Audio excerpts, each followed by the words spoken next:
ഒരു കുട്ടി ജനിച്ച് ആ കുട്ടിക്ക് 2 ആഴ്ചയും പോലും ആവാത്ത കുട്ടീനെ.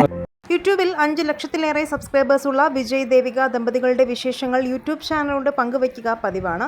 മൂത്ത കുട്ടിക്ക് ആത്മജ എന്ന പേരിട്ടത് തന്നെ സബ്സ്ക്രൈബേഴ്സിൽ വലിയ രീതിയിലുള്ള പ്രതികരണം ഉണ്ടാക്കിയിരുന്നു. ഇളയ കുഞ്ഞിന് പേരിട്ടത് ഓം പരമാത്മ എന്നാണെന്ന് കഴിഞ്ഞ ദിവസം വിജയ് പ്രഖ്യാപിച്ചപ്പോൾ ഇതിന്റെ ഇരട്ടി വിമർശനങ്ങളാണ് കമന്റുകളായി വന്നത്. വിമർശനങ്ങൾ അവിടൊന്നും കൊണ്ടും തീർന്നില്ല. റിയാക്ഷൻ വീഡിയോകളും റോസ്റ്റും ട്രോൾ വീഡിയോകളുമായി കുഞ്ഞിന്റെ പേര് മലയാളം യൂട്യൂബ് സർക്കിളിലെ ഹോട്ട് ടോപ്പിക്കായി. ചില മോശം കമന്റുകൾ ദേവികയ്ക്ക് മാനസികമായി ബുദ്ധിമുട്ടുണ്ടാക്കിയ പശ്ചാത്തലത്തിലാണ് വിശദീകരണ വീഡിയോ ഇട്ടതെന്ന് താരങ്ങൾ പറയുന്നു. ആഴ്ചകൾ മാത്രം പ്രായമുള്ള കുഞ്ഞിനെക്കുറിച്ച് മോശം പറയുമ്പോൾ തനിക്കത് സഹിക്കാനാകില്ലെന്ന് പറഞ്ഞ വീഡിയോയിൽ ദേവിക പൊട്ടിക്കരയുകയും ചെയ്തു. കമന്റുകളിൽ ആളുകൾ പറയുന്നത് പോലെ താൻ ദേവികയിൽ സ്വന്തം ഇഷ്ടങ്ങൾ അടിച്ചേൽപ്പിക്കാറില്ല എന്നും അന്ധവിശ്വാസിയല്ലെന്നും വിജയ് വിശദീകരിക്കുന്നു. ഈശ്വര വിശ്വാസിയാണ്. ആ വിശ്വാസങ്ങൾക്കനുസരിച്ചാണ് തൻ്റെ ജീവിത രീതി. ചില സമയത്ത് 72 മണിക്കൂർ വരെ ഒറ്റയടിക്ക് ഉപവാസം അനുഷ്ഠിക്കാറുണ്ട്.